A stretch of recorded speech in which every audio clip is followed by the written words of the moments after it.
Assalamualaikum warahmatullahi wabarakatuh. Kami dari kelompok 12 akan mempresentasikan materi tentang indahnya membangun mahliga rumah tangga. Selanjutnya, yang pertama, pengertian nikah. Kata nikah berasal dari bahasa Arab yang di dalam bahasa Indonesia sering diterjemahkan dengan kawin atau perkawinan. Nikah menurut bahasa mempunyai arti mengumpulkan, menggabungkan, menjodohkan, atau bersenggama. Menurut istilah syariat Islam adalah akad yang menghalalkan pergaulan antara laki-laki dan perempuan yang tidak ada hubungan mahram sehingga dengan akad tersebut terjadi hak kewajiban antara kedua insan. Selanjutnya,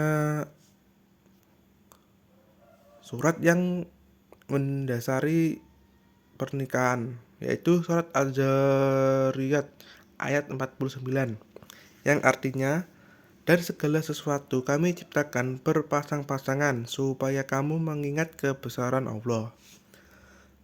Selanjutnya, hukum nikah. Yang pertama, sunnah.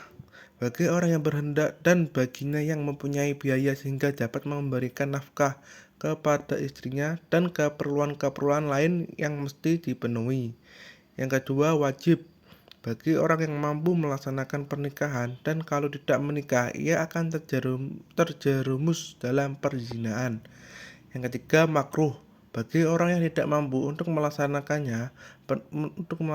pernikahan karena tidak mampu memberikan uang belanja kepada istrinya atau kemungkinan lain lemah syahwat. Yang keempat, haram. Haram bagi orang yang ingin menikahi dengan niat untuk menyakiti istrinya atau menyanyiakannya. Hukum haram ini juga terkena bagi orang yang tidak mampu memberi uang belanja kepada istrinya, sedangkan nafsunya tidak mendesak. Selanjutnya, rukun nikah dan syarat nikah. Yang selanjutnya itu syarat-syarat calon sebagai calon suami. Yang pertama, beragama Islam. Yang kedua, benar-benar pria. Yang ketiga, tidak dipaksa. Yang keempat, tidak sedang beristri empat. Yang kelima, bukan mahram calon istri. Yang keenam, tidak sedang ihram haji ataupun umroh. Yang ketujuh, usia sekurang-kurangnya 19 tahun. Selanjutnya, syarat-syarat sebagai calon istri. Yang pertama, beragama Islam.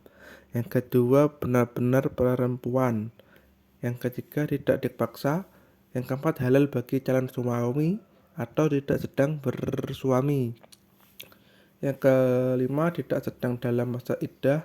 Yang keenam, bukan mahram calon suami. Yang ketujuh, tidak sedang ihram haji ataupun umroh. Yang kedelapan, usia sekurang-kurangnya 16 tahun.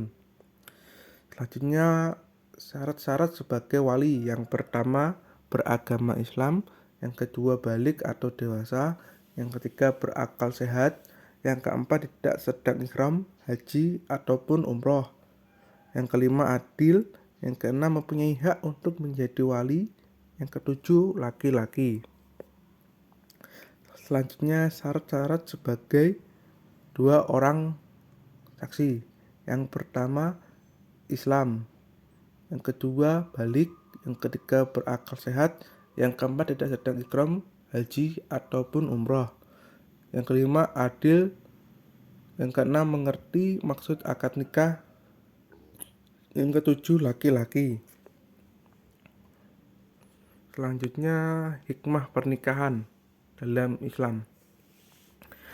Yang pertama, menjadikan hidup tenang dan tentram karena terjalinnya rasa cinta dan kasih sayang di antara sesama.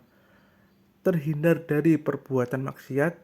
Dengan adanya pernikahan, maka seseorang dapat menyalurkan naluri seksualnya ke jalan yang benar. Yang ketiga, nikah merupakan jalan terbaik untuk menciptakan keturunan yang baik dan mulia sekaligus merupakan upaya menjaga kelangsungan hidup sesuai dengan ajaran agama. Yang keempat, dengan menikah dan mempunyai anak, naluri kebapaan dan keibuan akan tumbuh dan berkembang untuk saling melengkapi. Selanjutnya, hak dan kewajiban suami. Yang pertama, kewajiban suami, yaitu yang pertama memberi nafkah keluarga agar terpenuhi kebutuhan sandang, pangan, dan papan. Yang kedua, membantu peran istri dalam mengurus anak. Yang ketiga, menjadi pembimbing, dan pemelihara keluarga dengan penuh tanggung jawab demi kelangsungan dan kesejahteraan keluarga. Yang keempat, siaga atau siap antar jaga ketika istri sedang mengandung atau hamil. Selanjutnya, hak suami. Yang pertama, istri melaksanakan kewajibannya dengan baik sesuai ajaran agama seperti mendidik anak, menjalankan urusan rumah tangga, dan sebagainya. Selanjutnya, mendapatkan pelayanan lahir batin dari istri. Yang ketiga, menjadi kepala keluarga atau memimpin keluarga. Selanjutnya, kewajiban istri. Yang pertama, mendidik dan memelihara anak dengan baik dan penuh tanggung jawab. Yang kedua, menghormati serta mentaati suami dan batasan wajar. Yang ketiga, menjaga kehormatan keluarga. Yang keempat, menjaga dan mengatur pemberian suami atau nafkah suami untuk mencukupi kebutuhan keluarga. Selanjutnya, hak istri. Yang pertama, mendapatkan nafkah batin dan nafkah lahir dari suami. Yang kedua, menerima mas kawin dari suami ketika menikah.